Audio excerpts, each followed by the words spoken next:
What is up, everybody? Welcome to the pre-party. My name is J Cal, and this is a presentation of Alliance-Wrestling.com, your number one source for news and information for the National Wrestling Alliance. Hope you guys have had a good week. Did you check out the pay-per-view? Wow-wee, what a great shows. I hope you guys enjoyed them. I see some of my pals are already here. I think that I see Tim from NWA Gold, Jeremy from Wrestling with MMA. Both those guys are part of the Other Alliance Guys podcast. Media M5 is back. Welcome back, baby. Let's see. Matthew Underwood's here. Media says, I have an idea since YouTube is showing Premiere for free. Any chance we can just chill here and then open the tab for NWA to watch? I mean, you sure can. And we'll hang out here. We'll hang out here till the show starts. How about that? But let's see. Wowee! Yeah.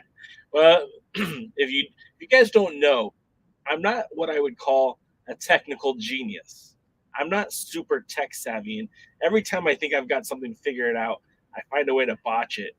Ergo, the way the show opened this morning, or this afternoon, I should say, I had the video ready to go. I was ready to jump on, but I still had the wrong banner up, and it continued to play the wrong song. So yeah, so we're here, we're live, and thank you guys for all joining this part of the show. Oh, Medium 5 saying watch along. We haven't done a watch along in a while. All right, I'm game. If you guys are game, we'll do a watch along. Hell yeah, we'll do a watch along. Make my job easy. Anyways, this is, like I said, a presentation of Alliance-Wrestling.com, your number one source for news and information. And thanks to our good pal Lamb, that site has really become one of the top SoCal wrestling sites to check out. I used to work for SoCal Uncensored, and I still love those guys over there at SCU. Steve's a good pal of mine, but I would say right now we're probably on par with them in terms of posting content. Our buddy Lamb from Championship Wrestling from Hollywood News has been posting about a lot of the promotions that are here in SoCal, specifically Level Up and their sister promotion. And then, of course, MPW, as they're all just kind of blossoming at the moment, as well as all the United Wrestling Network news and information, too. So big props to Lamb. Thanks for all the help on the site. We'll try to get back to posting more regular NWA news soon. Willie's in the house. What's up, Willie? Scooby's in the house. Heebs is in the house. Yeah, we're gonna do a watch along, guys. So if you feel so inclined, hang on and we'll watch Power together. I mean, not together, but like remotely. Like it's COVID time still. I'm looking at Heebs' comment right now, and he says night 2 was a fire night. 1 seemed like a 4-hour pre-show. Am I wrong? There were elements that I really enjoyed about night 1. Night 2, I think, was kind of superior. We're going to get into the reviewing of the pay-per-view on Wednesday and Thursday nights. If you guys programming note, the other Alliance guys are going to tackle night 1. They'll give you their hot takes on the pay-per-view as well as the regular show that they do. And then on Thursday night, the Alliance guys, the OGs, we will be covering night 2 of the pay-per-view as well as talking about Power. So you'll have to stay tuned to both shows to get our full takes. And we will be posting the audios from both of those shows on the podcast as well, because we are doing a special double night of coverage for the pay-per-view. So it'll be interesting how I'm able to figure that out, because we're going to have to do 2 separate video clips. So it'll be fun. We'll figure it out. We'll do it. It'll make sense, kind of. But yeah, it was an exciting night. I feel like Taya and Camille definitely was the right idea for the main event night 1. I felt like the Burke was a good match. I felt like there was EC3's introduction to the NWA was done well. There are a lot of the tag team match. I mean, it sucks for whatever reason Harry wasn't there. We can only guess, and it's not really smart to guess why he wasn't there, but they chalked it up to illness, so I'm assuming it's some sort of illness. But there's a lot of good wrestling on that card. I do think night 2 had some better action. Of course, watching Camille and Max the Impaler is a match that I've wanted since Max showed up in the NWA, and collectively they put on a great match. First time we've ever seen Camille wrestle that way. But we'll get to all that tomorrow or Thursday night. And, of course, the other Alliance guys will talk about it tomorrow night. Tim points out that Tyrus didn't come through, and I'm sure Willie's excited about that. Matthew Underwood says he loved the Doug Williams-Titus match. I thought that was a fantastic match. A match like that I could probably watch every day. Willie says the Stay Puft Marshall Lynn didn't get the 10 pounds of gold. Yeah, there was no Adam Shearer interference, but the Control Your Narrative is here. I don't know to what extent we're going to get a Control Your Narrative like invasion. I mean, they kind of been practicing that in some of the other independent promotions in the Mid-Atlantic area. And I mean, if it's a full-fledged invasion, it might be fun. If they Adam Shearer might be going back to the WWE, at least that's what the dirt sheets are saying. But they have Flip Gordon. It wouldn't be hard to bring in some of the other guys that are part of the Control Your Narrative. I mean, Aries already worked in the NWA. Wouldn't be surprised to see him make a return, as well as Bulletproof Troop. think that's his last name. Now I can't remember. Bulletproof, the MMA fighter turned pro wrestler, has connections to the NWA through Jordan Clearwater. So he would be another guy I wouldn't be surprised to show up, and he'd be a kind of a welcomed addition to the show. So it'd be kind of interesting. Heebs agrees with me. Camille versus Max was incredible, and Tyrus versus Trevor delivered storytelling wise and big man Hassoff wise. Yeah, I mean, look, I'm going to just stick to what I really enjoyed, and that was Max and Camille. And I kind of got this vibe while I was watching that match that Camille kind of reminded me of Hulk Hogan in the 80s, right? So Hogan like went on this tear, winning the world title from the Iron Sheik, and then he'd face guys like Roddy Piper, and each time it collectively got bigger and bigger and bigger. So he'd beat one challenger, and then the next guy is like, oh, it's King Kong Bundy. Well, it's Big John Studd, and then it's Andre the Giant, and the guys kept getting bigger and bigger and bigger. And I kind of feel like that's what's happening with Camille. It's like she's beating everybody, right? Like legit Layla. She beat Serena Deeb to win the title. She beat Thunder Rosa to get that shot. But since winning the title, I mean, the list of names that she's defeated in and out of the NWA is quite impressive. I mean, I don't know what's left for her to prove. Ty Valkyrie was the big challenge. Like, that was the big marquee name. Max the Impaler, I think, was maybe the biggest challenge. But who's there left to prove? What's left to prove for her? So it'll be fun to see what they plan. I mean, I know Genocide is still kind of waiting in the rings. In the wings, I know Kylan King is still around.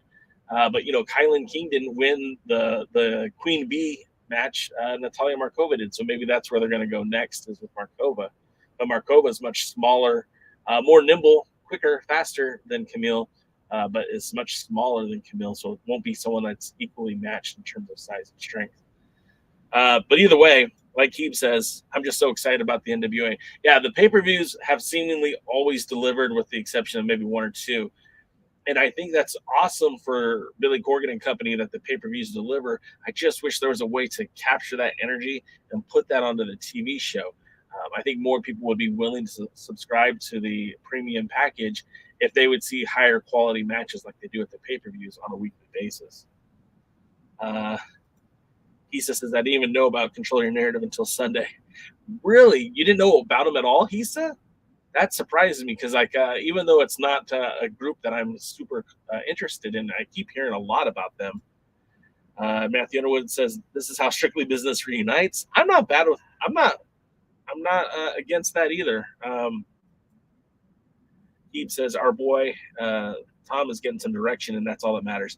Yeah, and it's babyface. Like, that's the cool thing about it. It looks like he's gonna get a babyface push. So I'm excited about that. And yeah, Willie, Blake, Bulletproof Troop. I couldn't think of his first name, and I knew the last name was Troop. I don't know. Maybe I did. I can't remember. Matthew Underwood agrees. Tom's time is now. I don't see how it can't be Tom's time. If he is able to, defeat the Control Your Narrative movement in the NWA, that certainly primes him as a huge babyface. Maybe he's the guy that steps up next to Trevor Murdoch next. Willie's excited that the Fixers are the U.S. Tag Team Champions. Your boy Jay called that. I mean, I know a lot of you were predicting it as well, but called it. Fixers should have won the Crockett Cup. All right, we'll do that. That's a good question, Tim. For those of you in the YouTube chat, doesn't work for Twitch, but we're gonna do a poll. We're gonna go thoughts. Do you like the new U.S. title design? Simple yes or no. That's a very good question, Tim. I did put it up. If you guys are here in the chat, make sure you vote, because I think it'll be great. Dave Scooby says Rays versus Camille. You must be following me on Twitter, Scoop. I think Rays versus Camille would be a hell of a lot of fun. I know that Rays has faced off against opponents similar to Camille.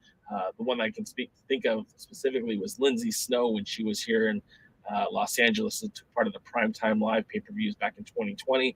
But that somebody like Camille is not typically who Rays wrestles against. Ray's usually wrestles against smaller competitors, so to have someone in there that can match size and maybe even be stronger than her, she certainly would be at a disadvantage, but could be a lot of fun. And I think she could use a lot of her experiences to her advantage over Camille. It'd be a fun match.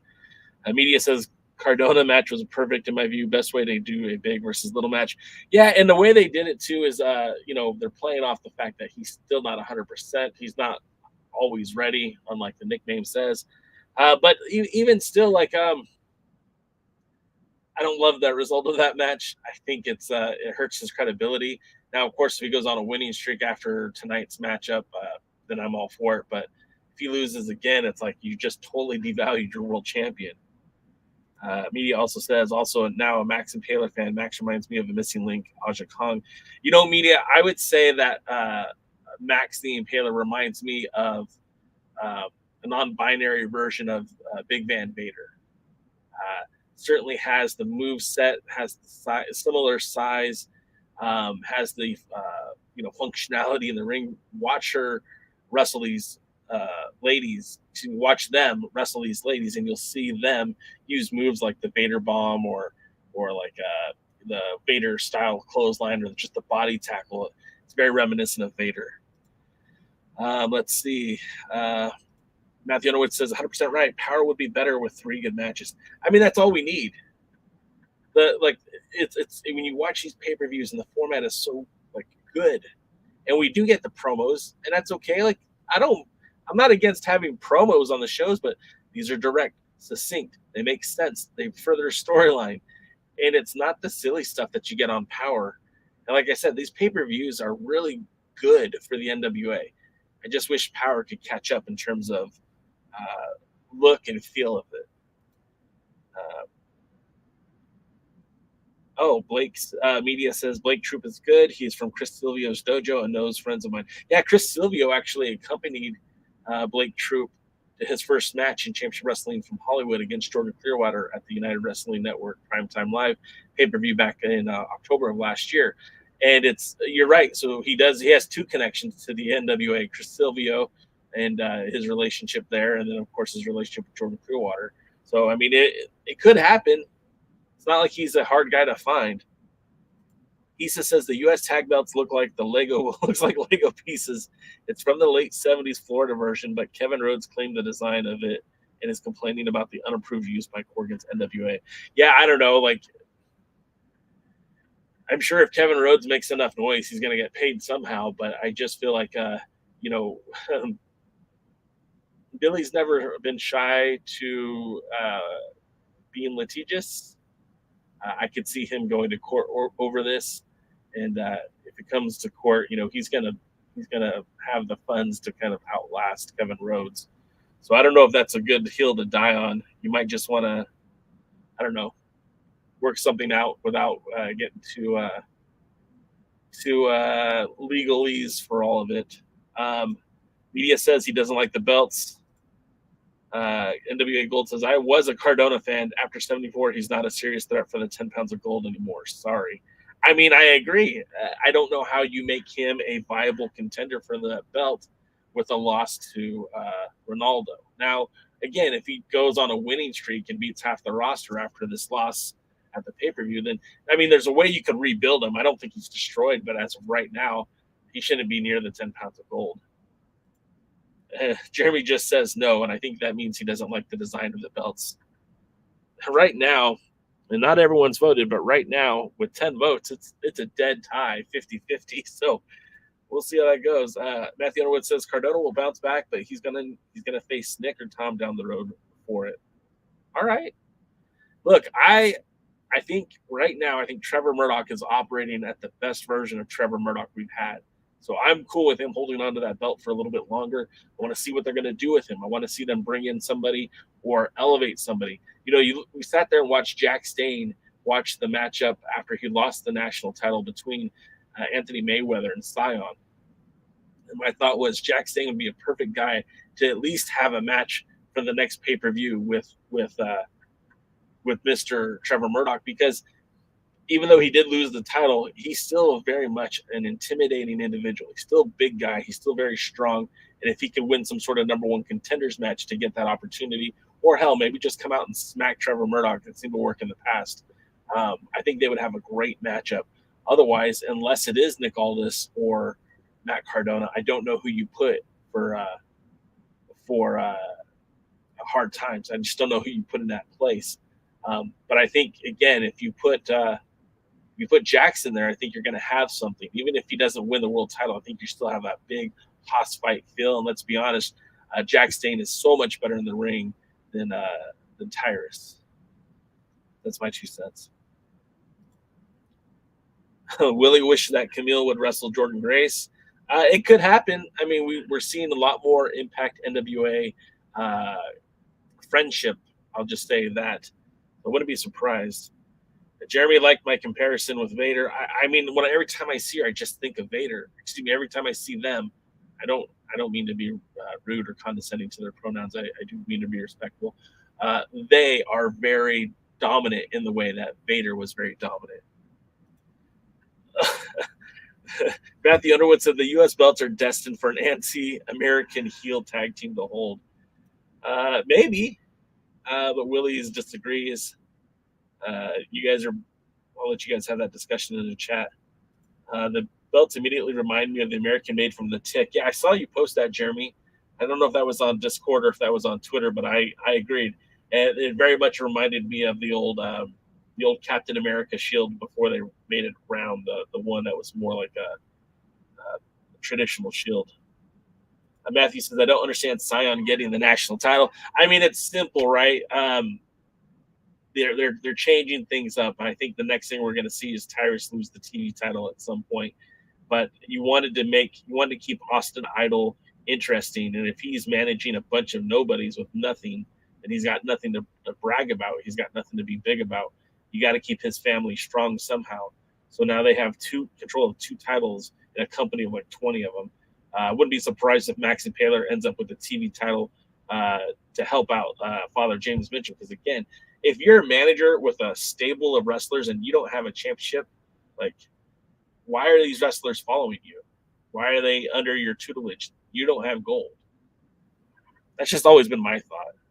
Like, you guys remember, and I know that's more WWF, but the Heenan family, and they almost never had titles. I'm like, who's following Bobby Heenan? He doesn't manage a single champion. Now the Brainbusters had the tag titles for like a minute, and Haku and Andre, I think, had the titles for a little bit too. But he never managed a world's heavyweight champion, unless you count the Andre, victory with the fake referee. Just something that's always bothered me about managers. Willie says the U.S. tag team titles, the Fixers are the champions. Matthew Underwood said down. Oh, you guys are still talking about that. Sorry. Shad says cool belts for the 70s, but not 2022. Media says, I'll be honest, I prefer the Camille versus the Impaler match before the Taya matchup. No, I agree. I think they were both really good matches. But we've seen that kind of match from Camille and Taya. Camille wrestling Taya wasn't a whole lot different than Camille wrestling Kylan King, or it wasn't a whole lot different from Camille wrestling, some of the more equally matched opponents. We've never seen Camille be smaller than her competitor. She isn't typically, she doesn't typically have a weight disadvantage or a height disadvantage. And with Max, she looked like she was outmatched. At least that's what's from my perspective. Look, Camille could still be stronger, and hell, she had her up in a torture rack, for crying out loud. That speaks volumes about the strength of Camille. And height-wise, they're probably closer than I think they are. But still, we just haven't seen Camille have that kind of a match before, where she was in peril for most of it. Max said the NWA, media says the NWA US tag belts remind me of a real band. WWE US title version mixed with bad indie. Yeah, it almost looked like. It almost looked like to me, because like the NWA's had a lot of bad belts in the past. It kind of reminded me of some of the old national titles that they had prior to the modern version, which looks kind of like the TV title. But yeah, there was some Some ugly belts. Media says, me either, and I would have thought Tyrus to win due to his Fox News stuff. Yeah, I mean, I don't. Does Fox News translates to buys for the pay-per-views? Because it didn't translate for ticket sales. I mean, and I'm not trying to sound like a dick, but if you go look at the crowd, it wasn't packed. I mean, they had a good look. It looked decent on pay-per-view. It didn't look bad, but those pre-shows when people were still filing in, a lot of empty seats. And you know, I hope it was good numbers. Look, I want the NWA to succeed, but if it wasn't and it didn't succeed, if they didn't make their money back, maybe it's a wake-up call for Billy to start doing things a bit differently. Chris says Corgan is a cheapskate. I mean, that's all which side of the pillar you stand, right? Ben says the national title division is a mess right now, but I'd buy a Church's money versus Idolmania feud with Tyrus going over Scion. See, now you're talking. I'm into that too. I think that would be a lot of fun. I think the only problem with that is now you're handcuffing two titles to a faction war, and that's not necessarily a bad thing, but I don't know. I don't know. It's not awful, but I definitely don't want to see either one of those guys with two belts. I don't want to see Tyrus 2 belts, and I don't want to see Scion with 2 belts. Like, I honestly think now's the time to take the TV title off of Tyrus, and maybe it is a Tyrus versus Scion feud for the national title. But let's get some fresh blood in the TV division, and let's let the national championship work itself out. Willie is not a big fan of Idolmania Sports Management. Matthew Underwood says Luke Cox versus Trevor for the belt at Hard Times. I mean, it could happen, right? But I think that's a little bit too on the nose, and the fact that and you guys can see everything today. The fact that it's a conjunction pay-per-view with Wildcat Sports. I don't think that Luke will put himself in the title picture. Maybe the tag titles, but I don't think the world title. Honestly, I wouldn't have a problem with him and Rebellion going again for the tag titles. Yeah, I mean, Andre had the title for like a minute, and then they stripped him of it because he gave it to DiBiase. And then Mr. Perfect, yes, Mr. Perfect was the IC champion. And yeah, Flair too. Okay, I forgot about Flair. The IC title, I forgot about Henning too. Good points. I take it back. Heenan did manage some champions. Media M5 says, right, Max vs. Camille was different, brought out a different way of wrestling for Camille. And I think that's what was so good about it, is it was different. Like, look, I'm not saying Camille has to wrestle the same, I'm not saying that every match is a cookie cutter match. Everything's slightly different, but that's the first time we've seen her in that shape, in that, it's the same thing with Hulk Hogan. When Hulk Hogan's wrestling Roddy Piper, the only way Roddy Piper wins is by being a chicken shit heel and doing chicken shit heel things, right? Like going back to the 80s. The only way that Camille loses to a heel right now is them being, the smaller opponent is them doing the chicken shit type heel stuff. But this is the first time we've seen her in a peril where she's like, hey, this match could really go for Max. In fact, she dominated most of the match. If you go back and watch, I mean, there's a lot of time where Camille's on the ground, on the back, getting dragged around the ring by her ponytail. I mean, it was a very good match for Max the Impaler. And if they don't plan on going back to Max versus Camille Part 2, I don't expect Max to be around the NWA a whole lot longer. Chris says, come on, none of the titles Corgan has debuted since buying the NWA have looked good, to be honest. Okay, so that's another poll that we could take up for everyone, but I'd rather leave this poll up a little bit longer. I personally think the national title is okay. I don't hate it. I didn't love it when it first came out, but it is a throwback to the old U.S. title that Ric Flair wore. But I don't hate the design. It's just that one's okay. The TV title, well, I love the TV title. The TV title is one of my favorite looking belts, but even then, I know that Billy did like a replica title for that, which I was kind of disappointed in.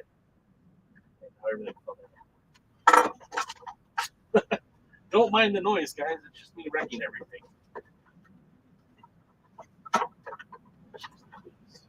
All right. Where was I? And then the women's, the Burke, I think looks great. can't convince me that's not a good looking title. Although the one that I've seen lately, I don't know if it's just wearing out some of the shine or if it's a replica, but what Camille wears, it looks a little bit off to me from what it used to look like.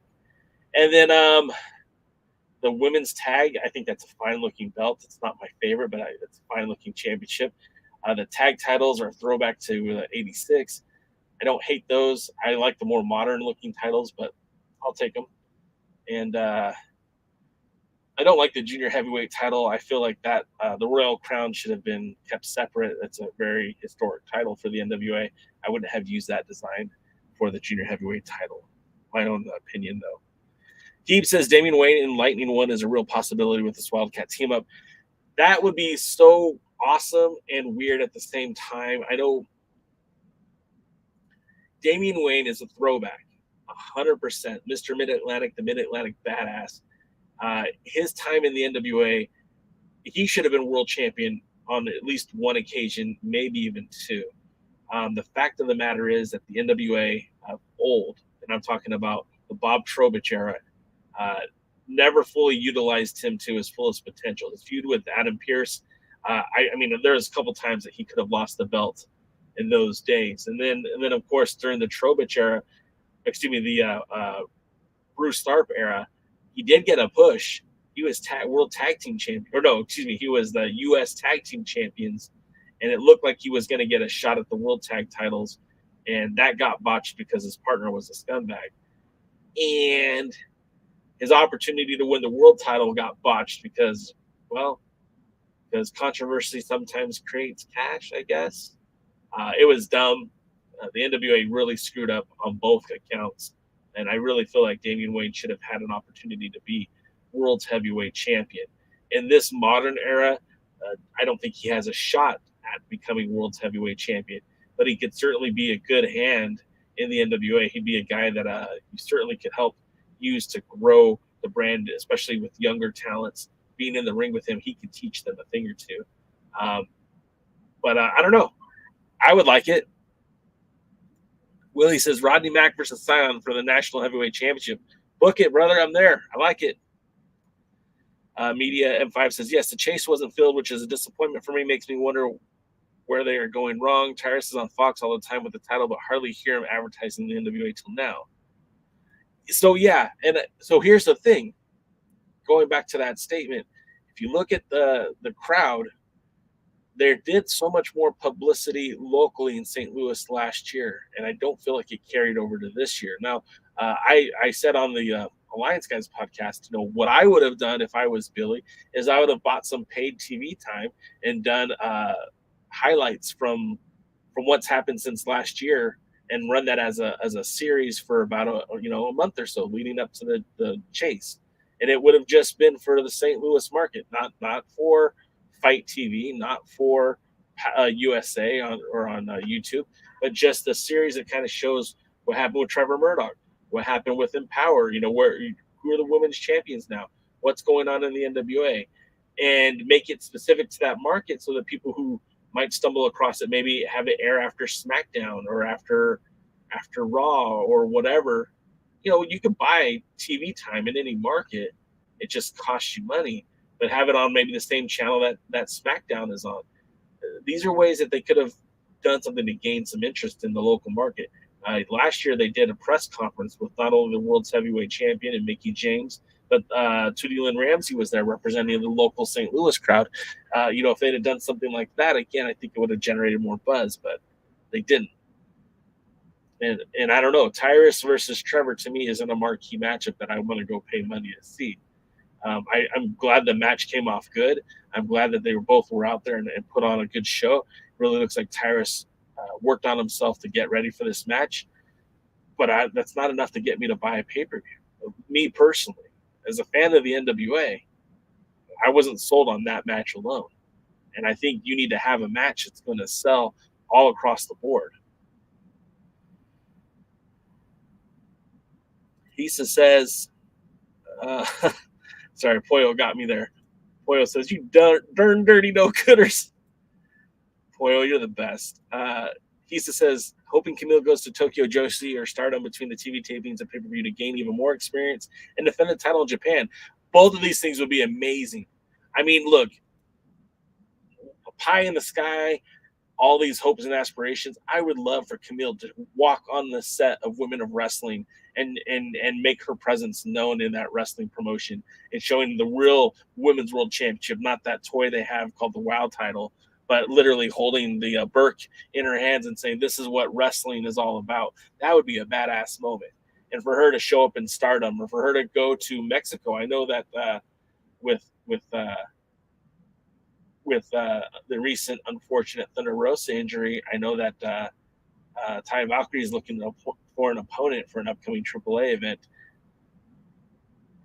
It'd be kind of cool to see Camille come out there and try to win that title from Taya.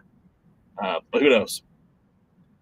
NWA Gold said Camille's title is worn from pitting. Yeah, it's a natural thing that happens to the metal. Okay. Okay, then I'm not crazy. Jeremy says hi to Pollo. Pollo's all the best. I love it when Pollo comes here. She's backstage at the tapings. Don't get yourself in trouble. Pollo says, I'm getting myself together to wow them fans. Good on you. Get it, girl. Pollo says the Thrillbilly and David Richards done stole the Dern show. Excuse me. Yeah, it was a great match, and we said it here. And Pollo, you backed us up on it. But they said win, lose, or draw. This is an opportunity for Silas Mason to really step forward, and the Thrillbilly could really get some good attention from this match. And they wrestled the match perfectly. I felt like it went very, very well. It wasn't a 5-star match, and it didn't have to be a 5-star match, but it was a great showcase of what Silas could be and what he is. And Davey Richards, hell, it's Davey Richards. He looked like Davey Richards. He wrestled like Davey Richards. It was a Davey Richards match. But Silas certainly put in his size and strength. Certainly looked good in this match. Can't wait to see what they do with him next, because even after a loss like that, it doesn't mean it's over. It doesn't mean that, if anything, now's the time to get behind him, and maybe he's the guy that comes and challenges Zion. Maybe he's the guy that goes and challenges Tyrus. Tyrus is down right now. Maybe now is the time to get the belt off of him. Dave Skew said Friday nights during SmackDown there were a few NWA commercials for the St. Louis Fox station. Yeah, and that, I mean, I'm sure that helped, and I think it's good. But yeah, I don't know. Tim, I think if you're gonna be there, Tim, I think I'll meet you there. If you're going to St. Louis, I'll meet you in St. Louis, and that comes out for everybody. If we get enough people interested, maybe we'll take a restaurant and do an alliance party or something. I don't know. It'd be kind of cool to do that. We did that at the 70th anniversary show. We partnered up with Adam Rotella and did kind of a meet and greet. And I met a lot of great people at that event. I met, well, you guys probably don't know any of them, but Larry Bowser. We met, I'm forgetting everyone's name right now. Met a lot of good people at that event, and I would love to do it again. So if you guys are interested, we can plan the 75th anniversary show meetup. I think that'd be a lot of fun, especially if Heebs comes. Heebs got to come. Poyo's man had a low-key show stealer versus Richards for night 2. It was a great match. Poyo says it was 11.5 stars, and we only lost by a hair. God damn it, Poyo. That's hilarious. Scoob will be there. Matthew Underwood says I need to be going to Hard Times 3. Look, that it's being discussed. Okay, finances are a little bit tricky right now, but it's being discussed. Hard Times 3 is unfortunately happening on the worst time ever, because they're locally one of my favorite wrestlers and a good human being, SoCal Crazy, who just survived prostate cancer, is throwing on a show to promote prostate cancer awareness. And it's happening on November 12th. And he's somebody I respect a lot. He's bringing some people in who I really love to see and would love to see them wrestle again. And then on that same day, I have a buddy running a show in Los Angeles.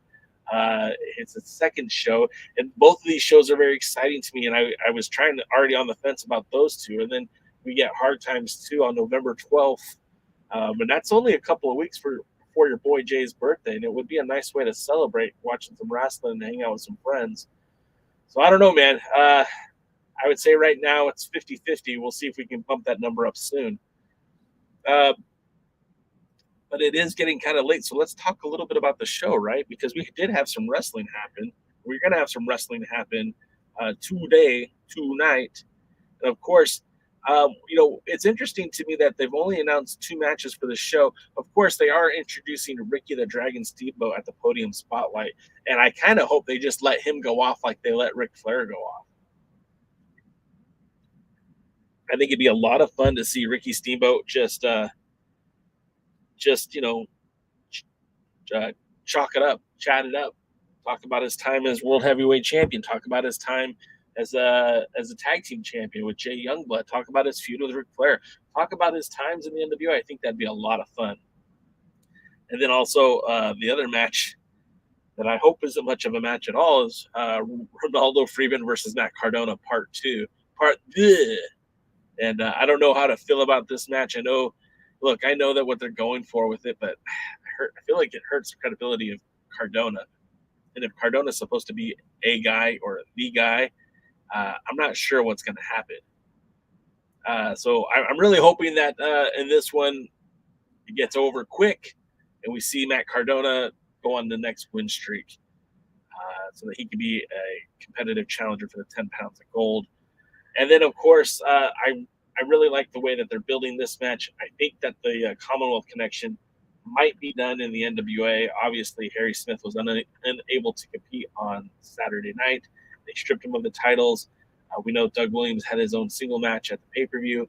But it seems like with the next step for La Rebelion, since they didn't get to win the titles back from the Commonwealth connection, is that it looks like they'll be feuding with the original Kingdom. And I'm cool with that because that's a great tag team. I heard a rumor that they might have won tag team titles over the weekend in a different company. So seeing them pair up with the NWA World Tag Team Champions, I think is going to be a lot of fun. And, the fact that this is all premiering on YouTube tonight, I think this is really cool. I mean, that's how much they are feeling this show, that they're putting it out on YouTube to hope to grab some fans' attention. Of course, coming off the heels of that pay-per-view, 2 good nights of wrestling. I hope this makes night number 3.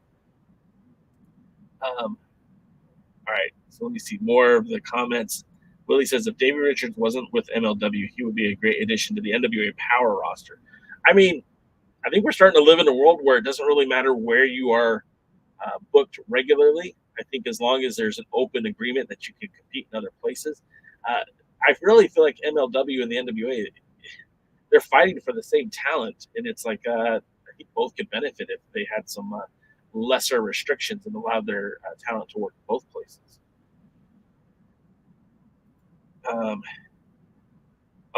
Matthew Underwood, Ricky Steamboat teaming with Dustin Rhodes, excuse me. Yeah, sure, absolutely. The Barry Windham betrayal is what I'd like to hear about. Well, that's Dustin Rhodes, excuse me. Wrong person. Anyways, he says Ronaldo should send his little brother to take care of his light work. Ronaldo should be the number 1 contender. Justice for Ronaldo. Oh, God. Oh, boy. Willie says Jax versus Trevor would have been a better World Heavyweight Championship match. I think so. Jeremy says he'll be down to go to NWA 75. I think that would be fun, man. I'm saying, like, if we look, it's a year away. We have time to plan. You guys have time to budget if you want. I mean, this could be a big alliance type gathering. We can go do the pre-shows. We'll get tickets all together.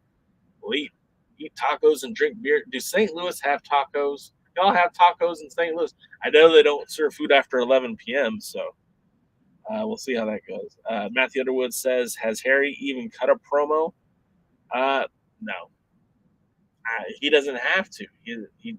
They haven't used him in that capacity. I think he might have said a few words at the podium with him and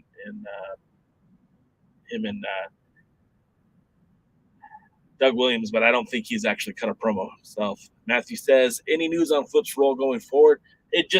No, I have not heard anything. I don't have my ear to the floor like I used to. I don't have connections within the NWA. The 2 people I know closest to the NWA don't tell me nothing, so I don't hear anything. But I think I think if they go forward with the control your narrative, I mean, he's part of that group. Him and Aries both. And if they're going to try to do some sort of invasion angle, which this is just Jake Howell prophesizing here. I don't know nothing. I'd be okay with that. Pollo says there's a very popular wrestling themed Mexican restaurant right around the corner from the Chase. See, that would be badass. And yes, Heebs, I saw that St. Louis has barbecue. And I love barbecue. And that could be maybe on night one. And night two could be, margaritas, tacos, and lucha libre. I'm just saying it would be fun. Matthew Underwood says Steamboat in the booth for the entire tapings would be great. He's a guy. Okay, so I've never been a Steamboat I don't know that he's the best talker in the business. Obviously, he's a great baby face, but I don't know if he's the best talker. I don't know how he would sound on the mic, but I mean, I'm up for it. They've got 3 people in the booth most nights, and I would be okay if it came to a 2-man booth. But if they want to have a 2-man booth with Steamboat, I'm for it. That'd be pretty cool. Ask Thunder Rosa about tacos in St. Louis. Right now, I don't think Thunder Rosa's talking to anybody. Which is unfortunate. If you guys have heard some of the news and stuff, a lot of rumors regarding her in the AEW, and it seems like just a lot of politics. I don't know if it's coming from the girls, coming from the boys, or if it's just the dirt sheet riders running with whatever they run with. But it sounds really unfortunate. And as someone that's been on this podcast before, Thunder Rosa, I really respect Mel Cervantes. And I just dropped the name because I know it, but I also dropped the name because she's a human being. Wrestling aside, she's still a human being. And if the rumors are true, that sucks to have your name dragged through the mud and you really didn't do anything wrong, or if you did something wrong and already apologized for it. There should be an era of, okay, shit happens. It's pro wrestling. I don't know everything about it. I just know that Thunder Rosa was always good to me. She was good to this podcast. When you come to this page, she's the first interview that you'll hear on the site. So I thumbs up. We love Thunder Rosa here. Jeremy says he'll have a virgin margaritas. All right, man. Hey, that's cool. Look, we can all have virgin margaritas. It's all right, man. It's all good. It's all good. Matthew Underwood says, you know how I feel about the booth getting an update. So anyone. And Willie says Ricky Steamboat, Barry Windham would be a great booth, 1,000 times better than Austin Idol. Again, I don't know. I'm happy with Tim Storm and Joe Galli. I mean, look, I'll be honest. At the pay-per-view, Velvet's guy sounded great, and it's hard for me to say that. She did a great job at the pay-per-view, making me eat my words. Velvet's guy sounded informed. She knew what she was talking about. She was talking about from her past experience as a champion, as a competitor in the ring. I felt like she did a phenomenal job. Probably the best mic work we've heard from Velvet Sky. And on the flip side, I felt like Joe Galli was trying to, beat Jim Ross, especially during the tag team battle royal or the anytime things got hardcore. It was very weird. The pay-per-view was weird in the sense that, I felt Joe Galli was fired up in a different way than I haven't heard him before. I felt like Velvet Sky was on. The wrestling, most of the wrestling for both nights was really good. I can't lie, there were things I didn't like, and I went in thinking Mercurio and Jake Dumas is not going to be a fun match, and it wasn't. I wasn't disappointed in that. But there were matches that I knew that were going to be good. I predicted Max winning the Burke Invitational, and I predicted her wrestling against Camille, and both of those were phenomenal. I also predicted that Silas was going to lose to Richards, and I also said that would be a good match. They were. There's a lot of good matches on both nights of wrestling. It's a shame we didn't get some of the matches we were supposed to. Caprice Coleman and Colby Carino tore the house down to kick off the show. That 2 out of 3 falls match. A lot of fun wrestling. Issa says Galli was fired up because he's getting engaged. I mean, look, his future wife is beautiful. He did very well for himself. Boyle says, how very dare you. I still think your guy had one of the best like showcases. Maybe not the best match of the night, but certainly had a nice coming out party in the fact that he presented himself as somebody that belonged there. It didn't, like you said, or you said it on this show, like he's going to prove that he belongs in this match. He did. And for that, I'm proud of the guy. Like, I don't know him personally, but I'm proud of him for showing up because he looked good in that match. He didn't look like he didn't look like a jobber there to do a job. He looked like he was a competitor there to be competitive. And it was a good match. How very dare you. Rhett Titus, yes, Rhett Titus, man, the guy's a wrestling machine. And you're right, both nights he had good matches. As part of the triple threat tag team elimination. Nope, that was 74 special. Never mind. Yeah, he did have a good match against Doug. That was a good match. It was fun watching him wrestle that match. And then Dave Scooby says, Flip is with Control Your Narrative, and they are at the tapings. Dave, you're not at the TV tapings, are you? I know Pollo is. I'm so happy for you, Pollo. Like, talk about manifesting shit. You made that happen. I remember a year ago at Empower, and I was very excited for you then, thinking, oh, cool, man. This is very cool for the NWA. They're bringing in somebody who is very smart when it comes to the wrestling business. And then you said you would be back managing, and sure enough, it took a while, but you're here. And I think that's pretty cool stuff. Willie Bowen says, a fixture should be the number one contenders for the NWA World Tag Team Championship. I mean, historically, that's how it's always been. But I would like to see them have a run with those U.S. tag titles for a bit. I don't know who they'd face first, right? I mean, I'm thinking it's either going to be the Ill-Begotten or the Miserably Faithful. It could be the Southern Gentlemen. Yeah, Poyo, you deserve it. You know, they talk about handing out flowers in wrestling. Like, give the flowers before it's too late. Poyo deserves the flowers for getting into the NWA and really making her mark on the company. Rhett Titus would make a hell of a TV champ, but maybe Aries and Tyrus can have a coffin match. I don't need them to have a coffin match, but I'd like to see them wrestle some more. Aries, you know, everything about Aries, I know that a lot of people, he rubs the wrong way. If you can only think of him as a pro wrestler and not think of him outside of the ring, he's a great wrestler. I don't know if it's worth it to the NWA to continue to use him or to start using him again, I should say. But you can't deny that the man's a great wrestler. So Poyo, we're going to do a watch along. So when this is over, it's not going to be over because we're going to watch you guys on the television, Poyo. Or actually on YouTube, I should say. Media says, I love watching Poyo and Hillbilly. Love the dynamic they both have on in their matches. I think what's great about it is I know that it makes some people uncomfortable, and I think that's awesome. Because, you know, you look at the world of professional wrestling, and it took a long time for things to become more inclusive, but I think that it's finally getting to that point, and you know, I can't really discuss it from that side of the fence, but I feel like the more the merrier. And like, you know, I want to break down the barriers from pro wrestling. I want to see the best talented individuals in the ring, helping direct the show. You know, I just want the best product available. You know, and if it makes some people uncomfortable, good. Let's see. So we're like 9 minutes away. Poyo says, well, then you just keep watching, darling. I think that's directed at you, media. But yeah, I think we're getting set here. We're a few minutes away. So going back to the poll results, and we'll end that right now with a total of 13 votes, which is everyone in the chat. I mean, it was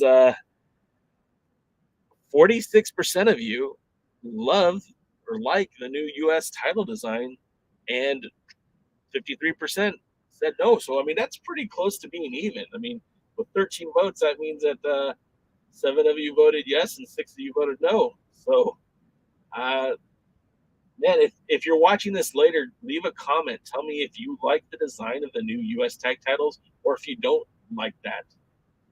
I'm curious just because I'm on the fence myself. I don't don't particularly love it, but I also kind of like it that it's. Let's say it's gonna sound mean. It's ugly, but I kind of like it that it's ugly. My favorite title in the NWA of all time is the North American Championship that Jeff Jarrett wore in the WWE ring, and I love it because it's an ugly looking belt, but it's very distinctly the NWA.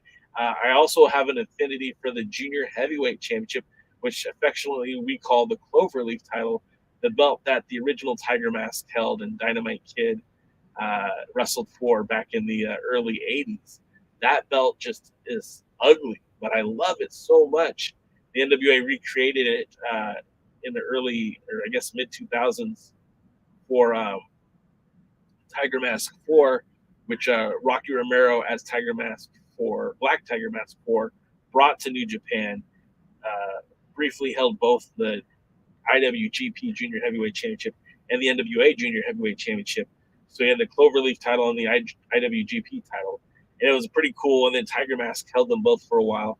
And then eventually the title came back to the United States. Mike Quackenbush had it for like 1,000 days and defended it like 4 times. That was awful. Then Craig Classic won the belt. And he had a ton of defenses until the NWA stripped the Sheik of the 10 pounds of gold, which for whatever reason, Craig Classic decided to forfeit his title, but instead of actually relinquishing the belt, giving it back to the NWA, he took the belt to 0-1, which they use the title still to this day. I think they call it like the New Wrestling Association title, but just silly stuff.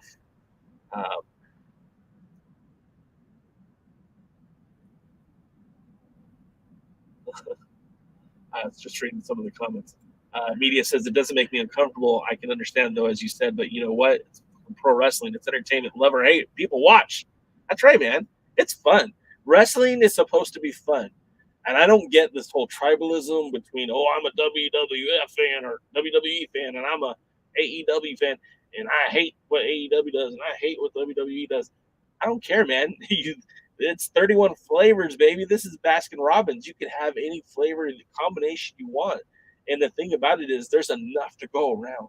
You know, if you want hardcore wrestling, cool, there's Game Changer Wrestling. You can check that out. You want more traditional style of wrestling? Look, WWE's, they're doing sports entertainment. AEW's doing a more hybrid form of sports entertainment with Ring of Honor. I know that's not really back, but you have more of that classic style of pro wrestling with more like mat wrestling, more technical side of wrestling. There's Lucha Libre that's at our fingertips. You can turn on most Spanish-speaking stations in America right now and find the Lucha Libre show on a Saturday. Or you can go to the indies. Any indie pro wrestling show has usually a menagerie of talent, different things to watch. You go on YouTube, you can watch the NWA, you can watch Championship Wrestling from Memphis, you watch Championship Wrestling by the United Wrestling Network. And then there's tons of wrestling promotions putting out content, whether it be on Fight, Title Match Network, or even YouTube on a weekly basis. So there is so much wrestling out there that if you don't like AEW, that's fine. Go find something you do like. If you don't like WWE, that's fine. Go find something you do like, because there's so much at this point, more than there's ever been before. You can literally find something you like. Guarantee it. And Poyo's a gosh darn hoot. NWA Gold. There's a couple names I'm not supposed to speak. I'm not supposed to say the Sheik. I'm not supposed to say Craig Classic. There's another name that scares me more than both of those guys, and I won't say that name. But yeah, so we're counting down to this episode of Power. Okay, it's been a while since I've done a watch along, and I haven't done one in a while. And I've also running out of water. But yeah, we'll keep going. We'll party through it. Oh, that's where that sound was coming from. I hope you guys didn't hear that the entire time. All right, so let's see.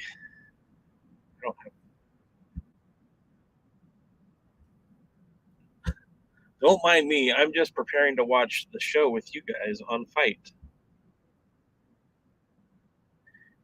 Did anybody watch the Prime Time Live presented by United Wrestling Network a couple Saturdays ago? It's pretty good. Um, so going back to the pay-per-view, of course, we're going to cover both nights. The original. Oh, that's a good point. James Bell, James, I don't think you've been on the show before, so welcome. I do appreciate you checking us out. We're gonna do a watch along in just a few minutes of this week's episode of Power. Now, what that means is we're gonna watch it together, but I'm not gonna be displaying it on the camera or anything because, well, that would be stealing content, and we don't do that here at the Alliance, guys. But James Bell says, I really like Magic Jake, but didn't get the razor blade angle. Like, that was all weird to me. And I want to like Jake Dumas, but the Magic stuff I think is a distraction. And I know that they're trying to go with a gimmick driven character. And I mean, there's other things that they could do, but the whole razor blade, like, obviously, CJ handed that to him when he was down on the mat. Velvet Sky even referenced it, and they were like, "Oh, they're trying to avoid it," but she mentioned it, so kind of gave it away. Mercurio is the male model. Dumas, personally, I think they should just make him a tag team and call him Smoke and Mirrors. That's a great tag team name. And you got a guy who's vain and a guy who smokes, a magician and a model, and put CJ as their manager. I think you got future U.S. tag champions right there. Uh, Media says, OMG, that carbonara was effing awesome. Broccoli, too. I don't know, but I love baby broccoli more than. And now we're doing food talk. I think I love broccoli. I'll take broccoli with steak. Ooh, that's great. Your boy Jay's been on a diet, so for the last like 2 weeks for lunch, I usually will have like steamed broccoli with carrots and some salsa, and it's not really, but it's better for my diet. You like the name, huh? I had smoke and mirrors. I'm telling you, it's golden. If they don't have a plan for Dumas and Mercurio, this is it. You got the male model, you got the magician, you got CJ. She's fun on the outside. She's applauding for the opponent. I love it. The whole gimmick, I think she's great. I do think she's would be great back in the ring. She's an excellent performer. She's an excellent wrestler. But if they're not going to use her in that capacity, the way they're using her is absolutely hilarious to me. So we got 5 minutes until the show starts. Thank you guys for chilling out, relaxing, acting all cool, shooting some b-ball outside the school.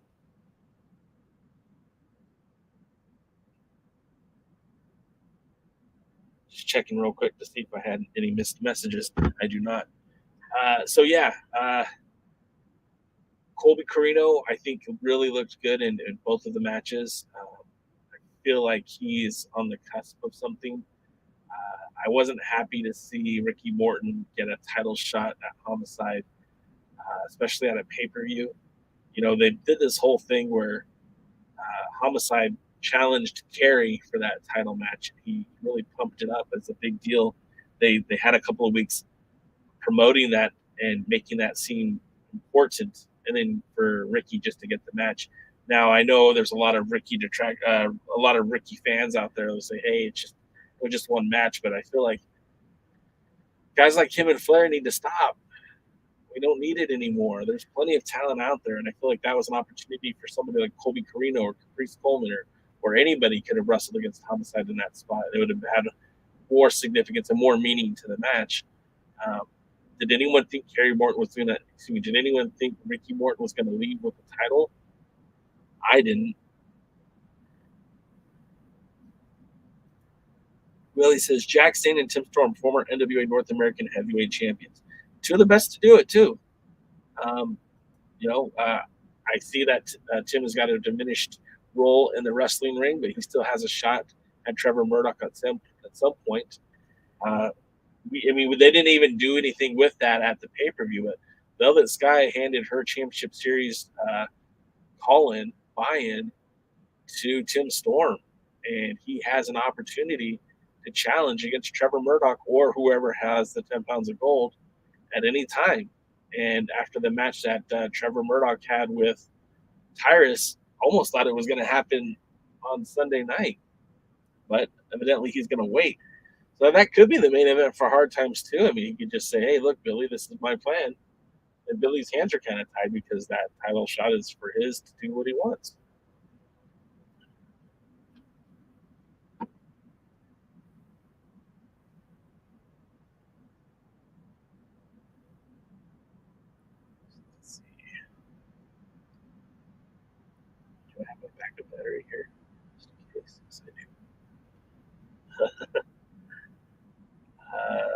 So yeah, in case you guys forgot the matches for this evening, we're gonna have Ricky Steamboat on the card.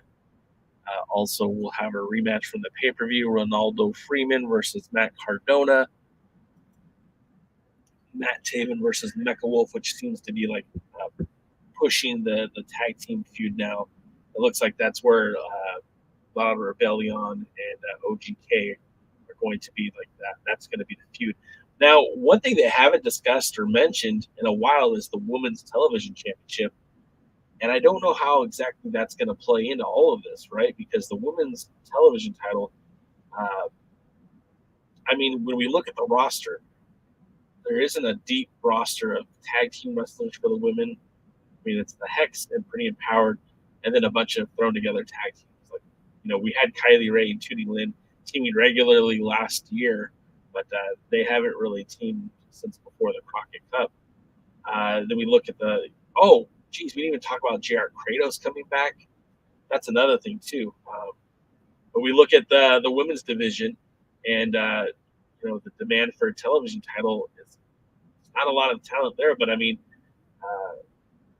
let me rephrase that. There's a ton of talent there, but are they groomed to be champion? I mean, Natalia Markova could be you can make a case for her. Allison Kay, you can make a case for her. Genocide, you can make a case for her. Kylan King, you can make a case for her. You see where I'm going with this. There's a lot of women on the roster who I think could be fine as TV champion, but the problem with that is now you're taking one less person out of the hunt for the Women's World Championship. And to keep the titles credible, you want to have a credible champion for any promotion, for any division. Hey, James, you are going to tonight's show, man. Enjoy, bro. Enjoy. I think they're going to start taping very soon. So good luck. Have fun. Make sure you're cheering for the right people and booing the wrong people or something like that. But we're 20 seconds away from POWERRR. How are you watching? You watching like this? Let's go. I don't know if I can broadcast the audio.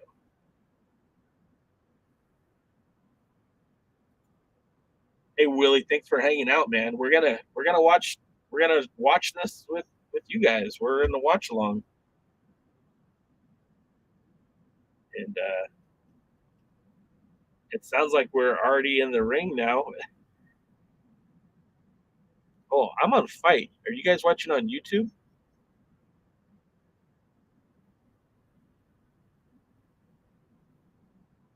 It's streaming on both Fight and on YouTube, and I'm watching it on Fight. I know that Mecha Wolf isn't a big guy. Like, he's muscular, but he's not a very tall guy. And you forget how tall Taven is until he's in the ring against Mecha Wolf. Well, Mecha Wolf's probably about 5'9". I'm not sure how tall Taven is. I'm not, you know what, Wrestling with MMA, I'm not going to put any of the video up at all. I don't want to take a risk with that. But we'll just keep talking as I'm watching. Mecha Wolf is, yeah, and I wouldn't want to put anything on Fight on anything anyways. Oh, damn. Did you guys see that kick? I like Matt Taven a lot. I think the bad part about the OGK as a tag team is you're taking both of those guys out of potential single title runs in the NWA. Famously, Matt Taven held the NWA middleweight championship, and that's a Mexican-only title. It was a CMLL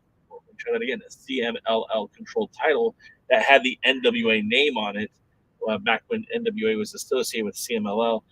They never ended they ended the relationship, but they never stopped the title from existing. So it's had a few names since then. I think it's called the historic NWA middleweight championship today. But it's ties. It has ties back to the old NWA. And he also competed. Matt Taven used to compete in a promotion called NWA on Fire, and that was based out of the New England area of kind of like Massachusetts, Vermont area, where they would run a lot of TV tapings there. And then later in that promotion's existence. They started filming shows in New Jersey, and that very much was an NWA affiliate that had TV at the time. Taven was heavily featured on that program as well.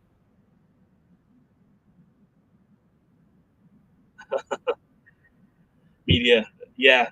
Every time I hear Taven's name, I think of Saturday Night Live with Matt Damon saying, "Ah, ah."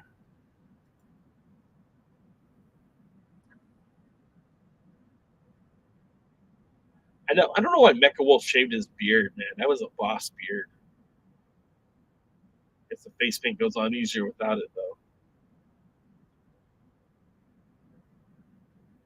But yeah, if you guys go back and watch some of Mecha Wolf's matches from when he was a few years ago, he's a much smaller guy. He's definitely put the work on in the gym. I think at one point he was even in the WWE development as a junior, as a cruiserweight. He used to go by the name of Mr. 450. And Jeremy says the beard made him look bigger. Well, he kind of like his body shape. He reminds me a lot of Macho Man, and I'm pretty sure he would take that as a compliment. Had a couple of rolling suplexes there. Matthew Underwood expects to hear from Billy to set the tone. I hope we don't hear from Billy.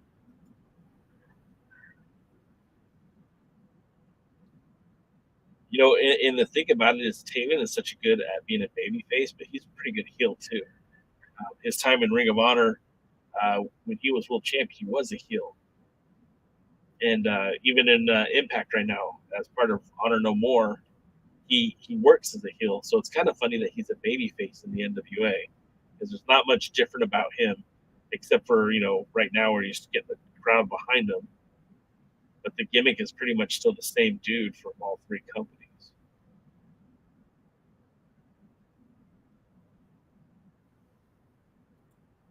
Yeah, I think he like a shorter version of Macho Man, but built like Macho Man nonetheless.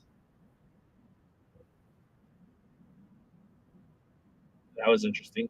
Interesting roll up. Should have put your foot on the ropes, man. Get that advantage. Ooh. I I love that when he does the cartwheel to the drop kick. It's just I know it's not like adding anything more to the move. It's just a spectacle. It's fun to watch. Now, having been in Tijuana, watching Mecha Wolf in action, dude is so over in Tijuana. Him and Bestia showed up with the junior heavyweight, excuse me, the NWA World Tag Team titles, and they were just so over with that crowd. They ended up teaming with Rey Horas, who used to go by Hijo de Rey Mysterio. Um, but yeah, a lot of fun to watch him in the ring.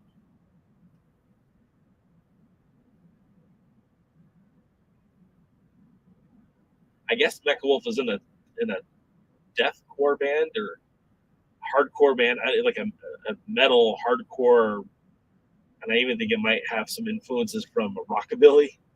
So you ought to check out his Instagram page and see some of his music. But yeah, I did get to say hi to Mecha Wolf when I was at the Crockett Cup. Came over and gave me a hug and said thanks for saying the nice things about him. It's always fun when wrestlers appreciate what we do over here on the podcast. Nick Aldis didn't like so much the podcast.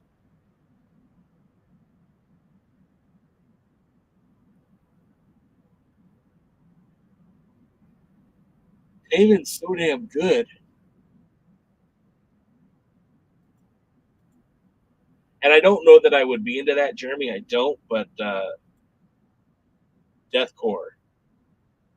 Yeah, I mean, it's not my cup of tea, but I'd certainly check it out. Willie Bowen says, "What if Santana Garrett or Mercedes Martinez on the NWA Women's roster?" I mean, they'd be both to me welcome additions. Santana Garrett just signed with the WWE as a coach for the what they call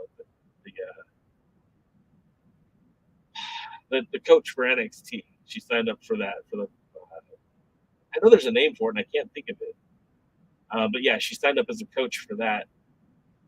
Got hired as a coach for that, and then that was a wicked kick. I love it when they do the springboard leg lariats and stuff like that. Springboard moonsault, got all of it on that one. That's a 3 count right there. No, it's a 2. And then Mercedes Martinez, I think she's the Ring of Honor Women's Champion right now, isn't she? Might be mistaken, but I think she's locked up with AEW ROH.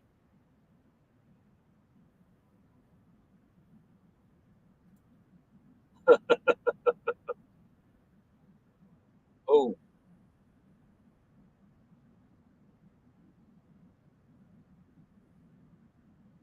I'm going to be honest here. I think Taven's outclassing Mecha Wolf in this match. I say that right before a powerbomb and a shining wizard. And Mecha Wolf with the only got 2 on that. Almost really like 1.5. Who you guys got, Taven or Mecha Wolf? And how is this the primary match, the preliminary match? How is this not the main event? What are they going to put on instead? A match that was not advertised, I'll say that much.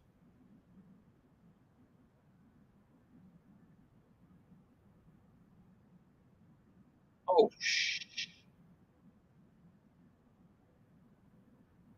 I mean, if I'm just judging it by what I've seen, Taven should win this match. He's the one that's working it. Taven to the top.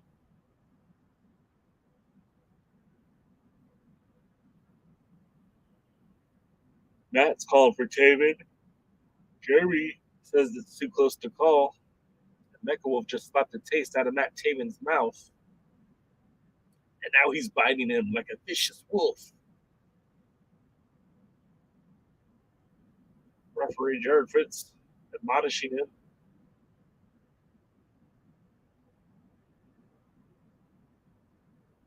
I've always said that if I ever had a chance to be an announcer for a pro wrestling match, I would use as many 80s references as I could.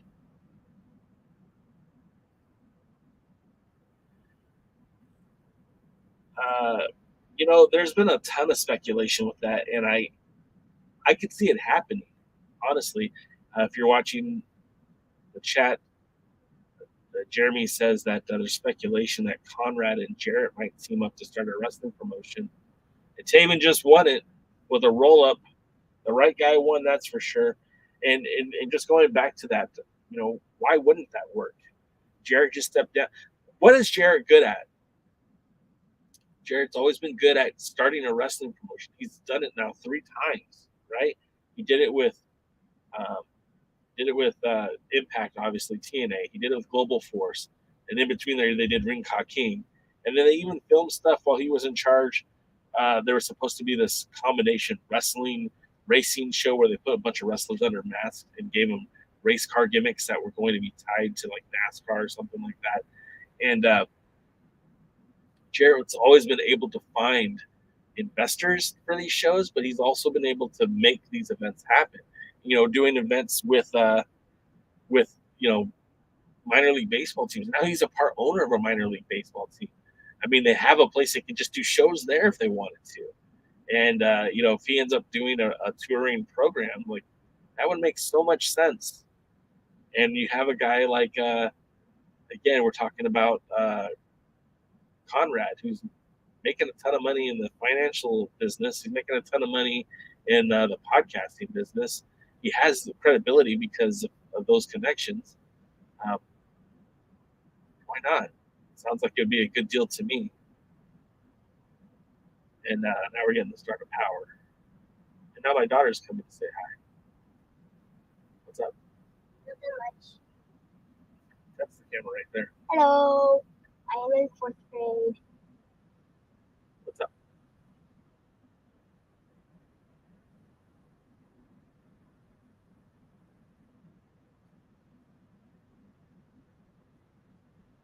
Where'd Mom go? She's in the bathroom right now.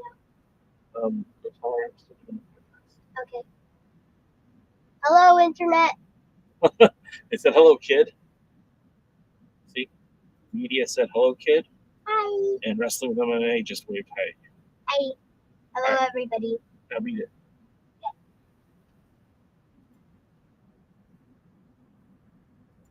Kyle Davis is going to be bringing out, it looks like Ricky the Dragon. That was I guess she's 9 years old now. She's my mini-me. Looks like her mom acts like me. And now they're bringing out Ricky Steamboat at the podium, and it's not even the original podium. They have a different podium. That kills it. Honestly, that's the worst.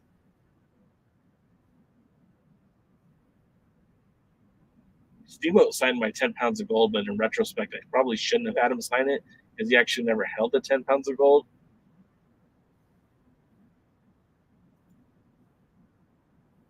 How old do you think I am? My oldest is 18.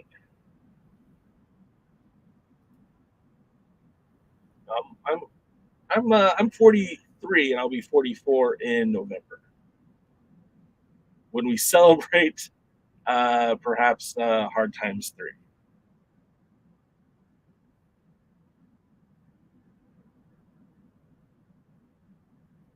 Yeah, man. Well, getting old. You should shit on that podium. That's not the podium. That's not the podium we've all grown accustomed to.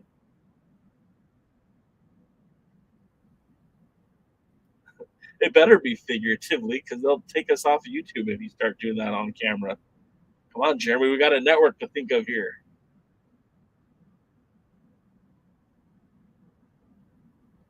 I'll say this, man. You look at Ric Flair and Steamboat, and I don't know how much difference they are in age, but look how healthy and put together Steamboat looks.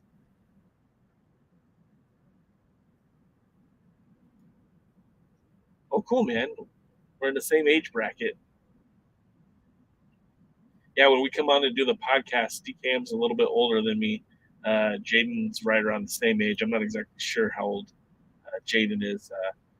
Kevin Douglas is a little bit younger than me, but not much. I think Tim is a little bit older than me too, but not by much. I think Jeremy and I are pretty close in the same age, and I'm not sure how old Dave Scooby is. Dave Scooby could be a lot younger than me, and he could be a little bit older than me. I don't know. He looks good for whatever age he is. Chelsea made it to the TV tapings. Okay, so yeah, me and Jeremy are pretty close to the same age too. And he doesn't, man. I mean, like if you ever go back and watch those early episodes of TNA wrestling on I think it was like Tuesday night pay-per-views, that's pretty much what he looked like then too.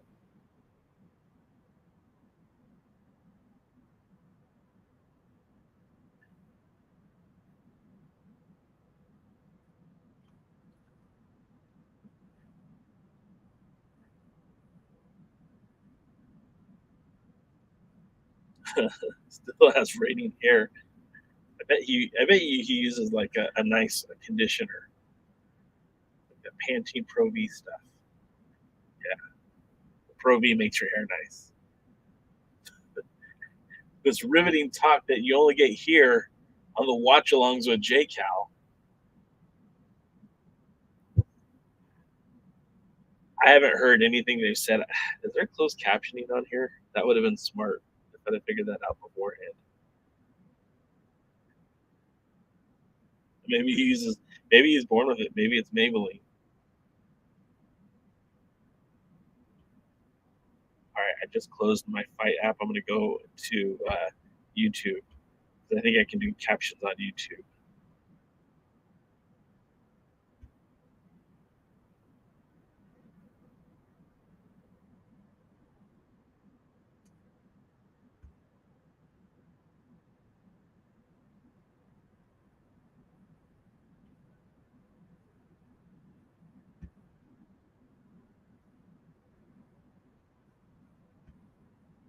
Oh, the subtitles, closed captions are not available. What the hell?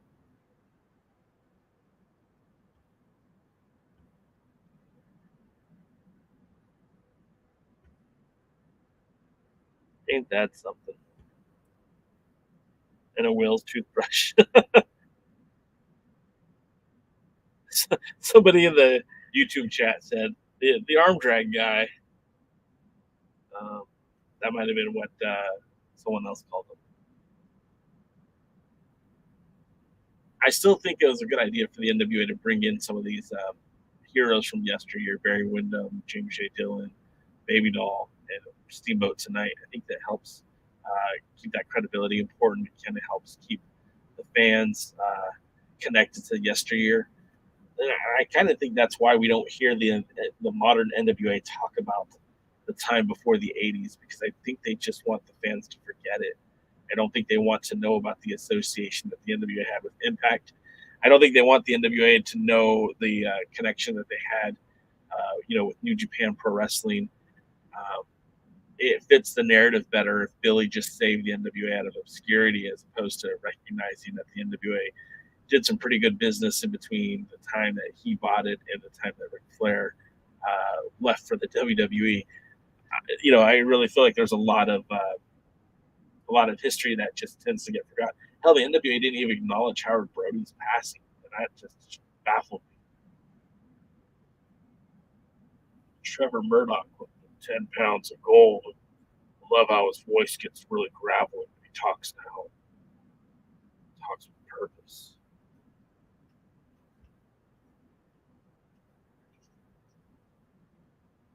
What's your reaction to my Cardona declaring he will face you in Hard Times 3 in New Orleans?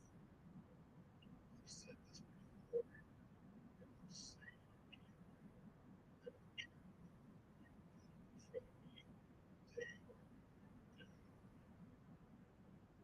And can you share some of your reflections on your match against Tyrus at NWA 74? It's everything everybody said it was going to be. The house fight of the century. What you people don't understand is when you find a man 6'8", 400 pounds, you carry a pain with him that I am still feeling the effects.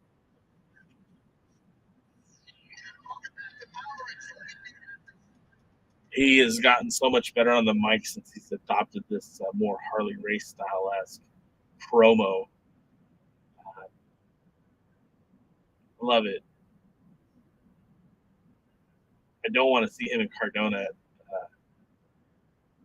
Hard Times 2, but 3. But I guess that's where we're going.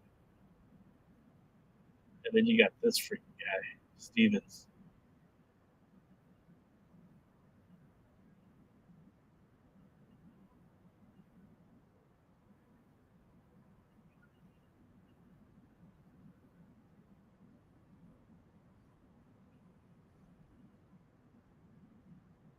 Why did Stevens adopt an accent?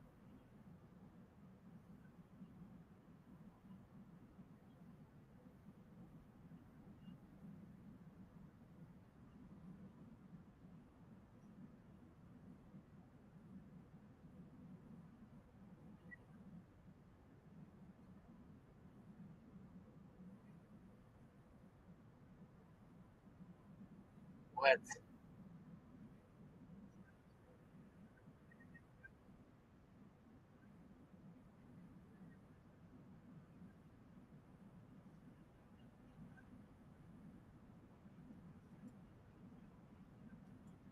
Oh no. Oh, come on.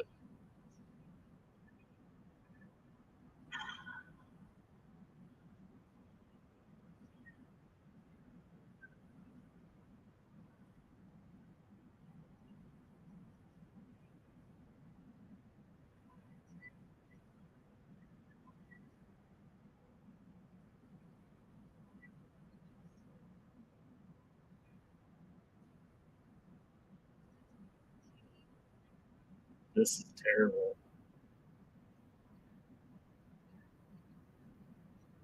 They did this beautiful thing with the question mark, had a whole pay-per-view about him. And they just fucking flushed that down the toilet with this. But let's be honest, Rodney Mack is a great wrestler. He's already beaten this guy in the past. But, it's it's question Mac. why do this? Because they don't know what to do with him.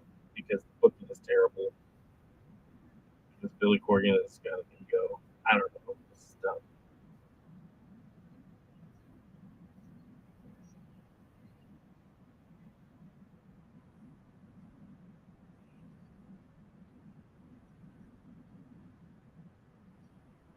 You just chopped them on the head.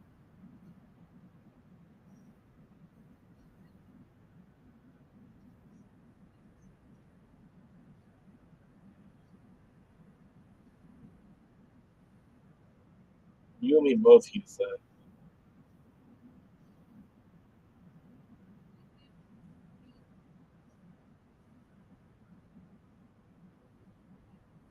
It's Rodney Mark.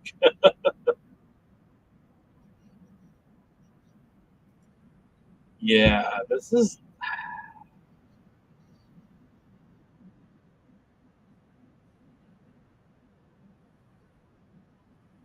I've been just kind of looking in the chat, and I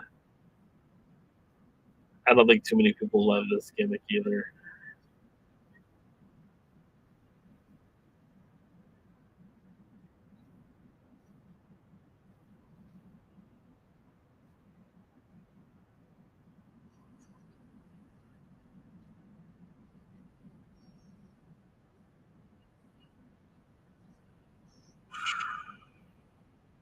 If they were going to do this with anybody, like, I don't know, this is a bad idea.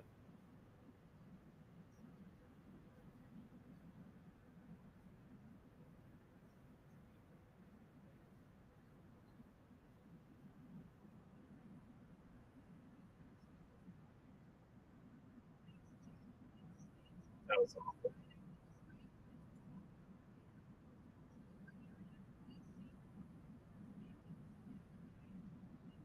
Oh, EC3 is back. He'll be a part of Power. I don't know. I don't think you can do this with anybody. I think it's kind of taboo. Like, the guy died, unceremoniously before COVID-19, or excuse me, during COVID-19.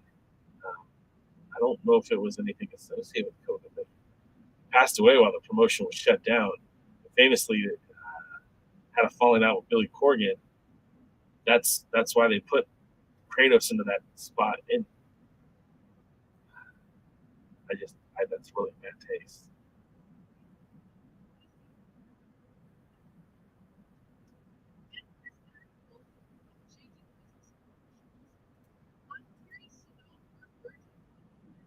Go away, for sure. He said, I don't get it, man. I just don't get it.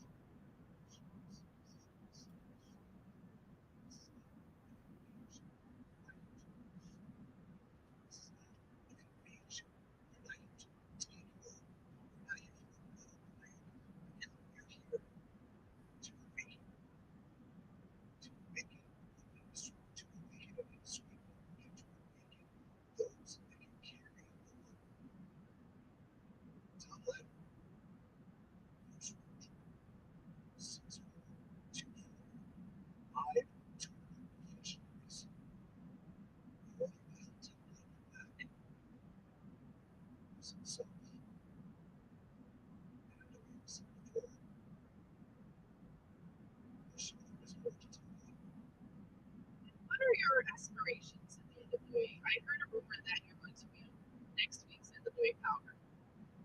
Next week's NWA Power yes. Yes. Yes.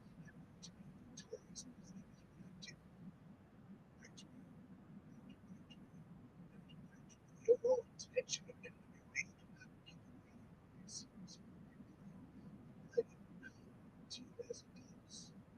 Yeah, it looks like May Valentine is almost as tall as him.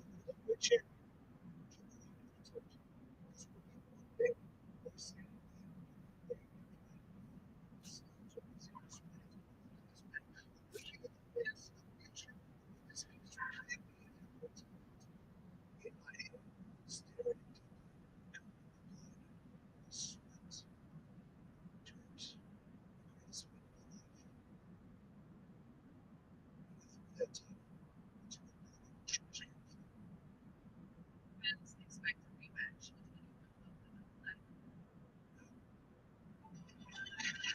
Well, not only that, he's not only was he slouching down, but she's probably wearing heels too.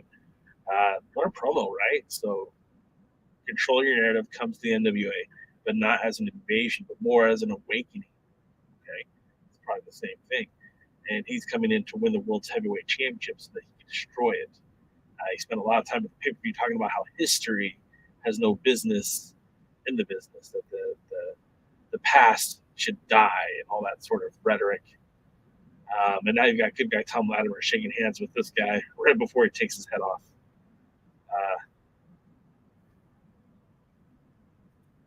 Yeah, that was a good segment, Matt. I felt like that was a great segment to kind of set up what Latimer's all about, or excuse me, what EC3 is about. And yeah, it'll be interesting to see if he goes in and gets an opportunity against Trevor. That's the thing. Trevor Murdoch is just as marked man as he was before the pay-per-view. Like, beating Tyrus doesn't change the fact that you still got Aldis, who's waiting in the wings for his title shot. EC3 is now coming for it. They said earlier that Cardona has another shot waiting in the wings. We know Tim Storm has the Championship Series buy-in. So there are a lot of guys out there who could become potential challengers for the 10 pounds of gold. Excuse me.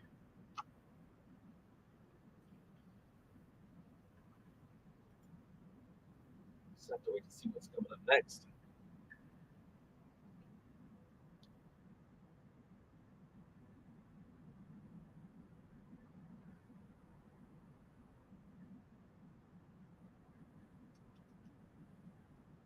I really feel like this might be the run for Tom, though. Like, if it's a feud with the control your narrative that's going to help him break out, that might be what it takes.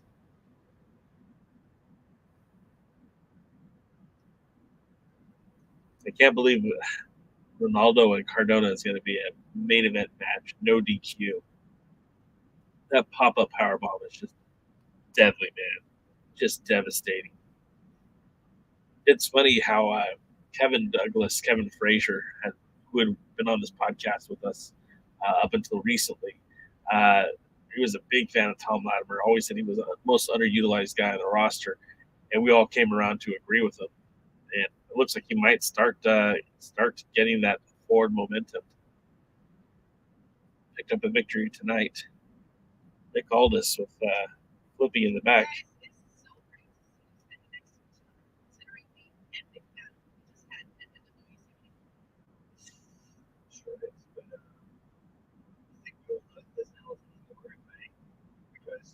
Somebody decided to put a little bit of a damper on the situation, and I like that. NWA 74, Nick and myself, exactly what we said we would do. That is put on a real match. However, afterwards, Flip is shorter than May. Odinson, I didn't know who you were, but I do now. And now that I do, Speaking of Odinson, I heard that he's been indefinitely suspended. He must be really angry and frustrated there. hey, look, it's not the first time somebody's trying to make a name for himself at my expense. And Flip may not know who you are, but I know who you are. And more importantly, you know who I am. And that's why you came out after me. Because you know that in the NWA there's only one man that you need to go after if you're going to make yourself the top player in this company. And that's the old national treasure. So guess what, Odinson? I applaud you for that. You're going to get your chance to be in the history books as another victim of the Kingsland Globally when I get my hands on you, stretch you, and make you regret the day you ever tried to call this. I think this is a work. I think they're building up for an Odinson to join a new version of Strictly Business. That was a good promo from Flip Gordon and Nick. I'm not excited that Aldis is back on TV, but I guess it's better that he's here than not. I felt like that matchup could have been at the pay-per-view. I kind of felt it was boring. I saw Doc Stinson get really excited about it, I've seen better from the two in the past, and it was kind of a boring matchup to me. Odinson coming out made me think that he and Nick have some sort of an alliance forming. We know famously after Ricky Starks left, the person that I heard Nick put over the most was Odinson. Not so much Paro, but Odinson. The rest of them, MMA says can't stand the guy, but damn, he could talk about all this. That's Bully Ray.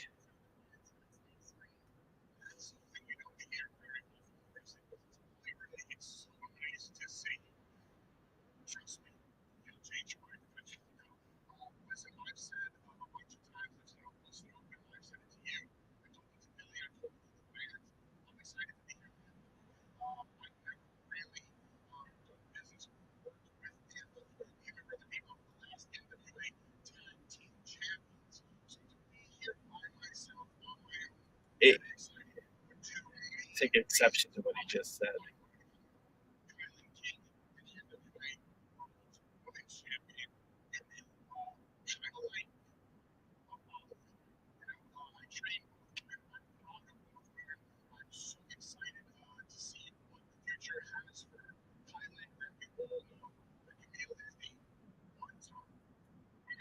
Matt, you're thinking of Sam Adonis. Adonis is Corey Graves' brother. Sorry, Rudo, El Rudo, Sam Rudo. And I also want to ask you about your tables match against Mike Knox, especially because Mike Knox is going to be on Matt Cardona's corner in tonight's main event against Ronaldo Freeman. What are your thoughts? I think for him, asked me to show up at always ready. And Knox out as a guest. Okay? I was a special commentator for Thailand versus Camille, which I thought sold the show. Those two were torn down. The next night it knocks out. Mike Knox wanted to business for himself. That's the insider term that we use in pro wrestling when one guy decides to do something on his own that other people don't know about. Mike Knox had a grudge. He took a shot at me. He put me through a table. No, this is not the first time it's happened to me.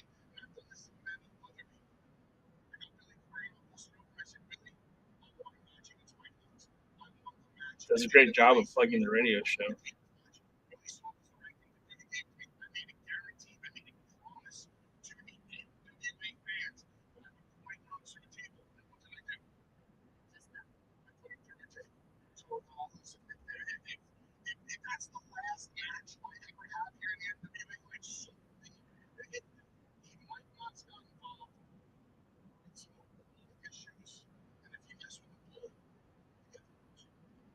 Yeah, they're showing a lot of stars. EC3, Bully Ray, both. EC3 and Bully Ray both with hype promos. That would get people to pay attention. I think that's it. This is a smart idea.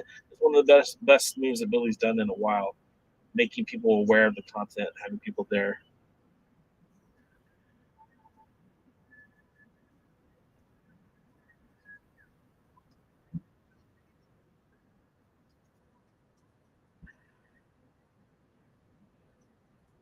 Yeah, star wrestlers in every segment. A lot of big name guys. You know, Matt Cardona, Bully Ray, EC3. They are that's what they are. That's what you got.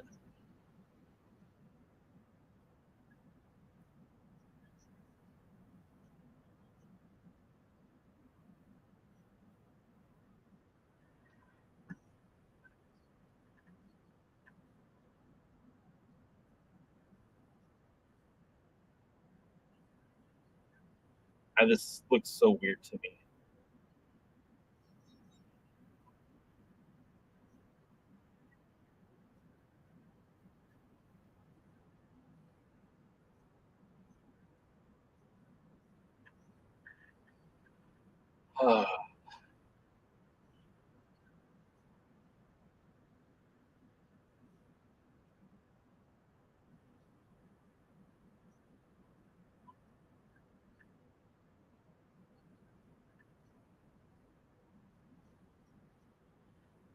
It's you called for it, brother. You got it. We can't do this every week, but I had time today. I think you're talking about Brady Pierce. I think he does too. I actually like the pairing of him and Rush a lot, and I think gradually they can become viable contenders for the U.S. tag titles. Although I don't love this. I don't love Cardona and Ronaldo and all that. Oh, God.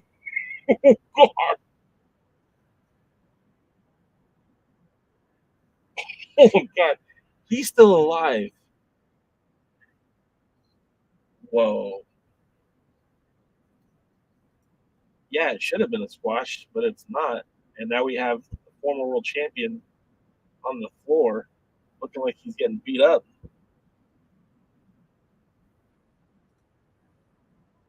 Agreed. Agreed, Jeremy. It's stupid.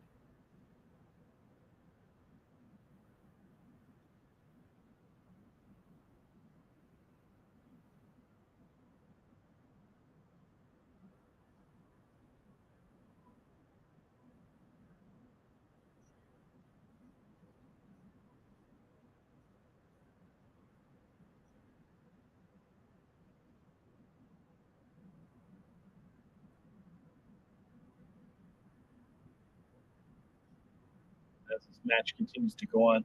See, this is the kind of stuff that I don't like that they do. Like, they're making this a serious match, and it shouldn't be. He should have got a fluke victory at the pay-per-view if that's how you want to run it. Fine. But then this should have been all Cardona. It should have been over already. You could have had both the Spectaculars get involved and have the Cardona family neutralize that. And he's going to pin him and lift his shoulder up. Oh, he actually kicked out on his own. That's great. But still, obviously this guy is not a heavyweight wrestler. I don't know if that he's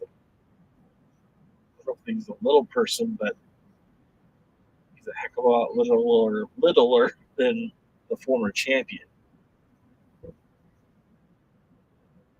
5 minutes too long. Yeah, and we still have 15 more minutes left of programming. So, someone in the chat said he looked like he'd do well at Game Changer Wrestling. It does make Matt look weak, and that's the problem. He's supposed to be your world heavyweight champion or number one contender. The guy didn't lose the title, and now he's doing the job to this guy. Not even a full-time wrestler for the NWA. His first match was against Cardona.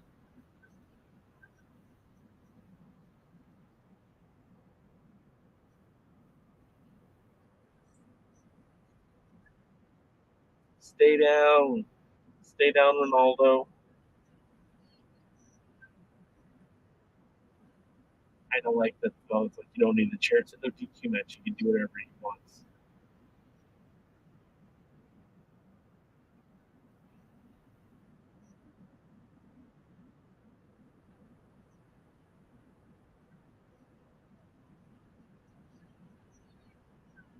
Why isn't he laid out? Why is he still standing like he didn't phase him? This is stuff that I'm talking about. This was a pretty good episode until this. If I was watching the NWA for the first time and this is the main event, I'd think the company's a joke.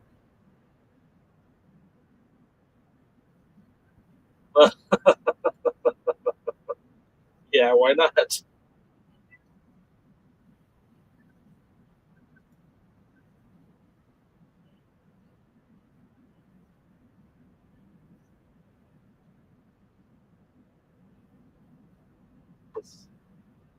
He ripped the bow tie off and then rubbed it on his junk and now shoved it in his face. This is painful. What's up, young rider? Yeah, this is painful. This is bad. I wouldn't equate this to good wrestling. Again, if you're just tuning in, we've been watching along. We hyped up the show going into it, and it was a really good show up until the main event. This was probably one of the better episodes of Power all year. This main event is garbage, man. Cardona's about to do the job again.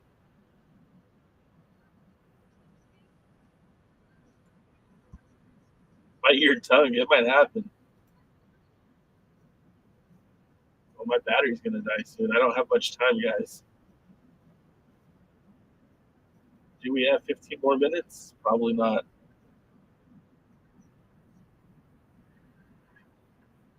You can see right here, right here, my battery is getting low.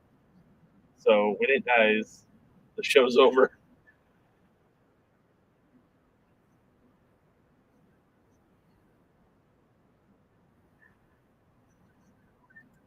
This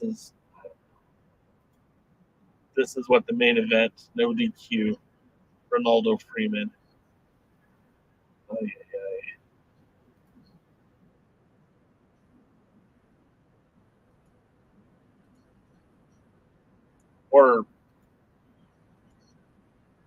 Or that Cardona is just out of ring shape and he's still working off the ring rust. I mean, I don't know. This is so bad.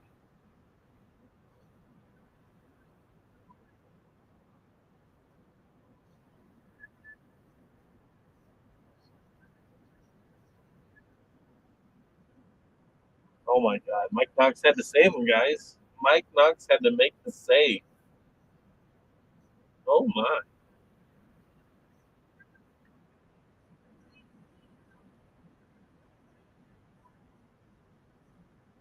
But here comes Brady Pierce, and now the odds are even. The Cardona family and the Freeman family, the odds are evening out.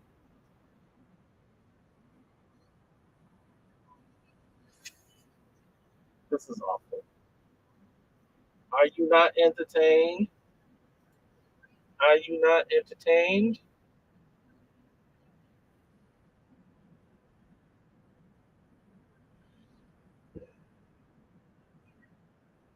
Well, that's a low blow is how this is going to end.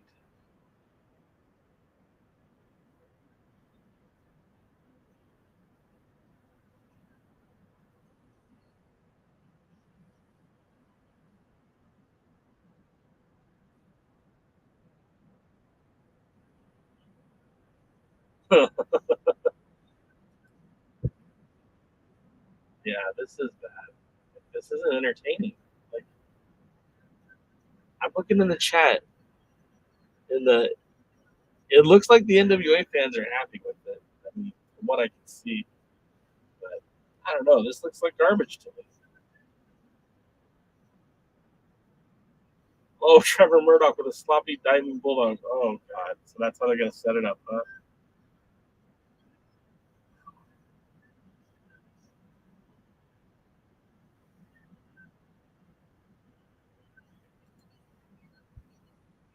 Trevor Murdoch came out, did the bull drop, the sloppy ass bulldog off the top rope onto Cardona, so Ronaldo got the victory. Ronaldo's 2-0 in the NWA, both victories over former world champion Matt Cardona. And that's the end of Power. You guys, I can't believe we did this. I can't believe they did that to us. I do need a drink. My voice is off. My water's gone. Anyways, guys, thanks for hanging out. That was garbage. That was the NWA. The first 35 minutes of that show were pretty solid. Would have given it an A, maybe a B plus. The last part of the show brings the grade down to about a D. So that tells you what I think about the last match. We'll talk more about it on Thursday. I'm sure the other Alliance guys will talk to you guys about this match. Of course, night number 1 of the pay-per-view we'll be recapping, reviewing tomorrow. The other Alliance guys, and that's at 6 p.m. Eastern, 3 o'clock Pacific. And, of course, you can join the original Alliance guys at 8 p.m. Eastern, 5 o'clock Pacific, and we'll do night 2. So thank you guys for checking it out. I appreciate you guys hanging out with me. It was a lot of fun. Maybe we'll do that again soon. But until next time, we'll see you at the matches. Thanks for joining the stream. This has been a presentation of Alliance-Wrestling.com. We genuinely appreciate your support. Would you consider subscribing so you'll never miss a future episode? I'd also like to remind you we do a live stream every Tuesday at 5 p.m. for NWA Power. You can find us on social media at The Alliance Blog. And until next time, we are The Alliance.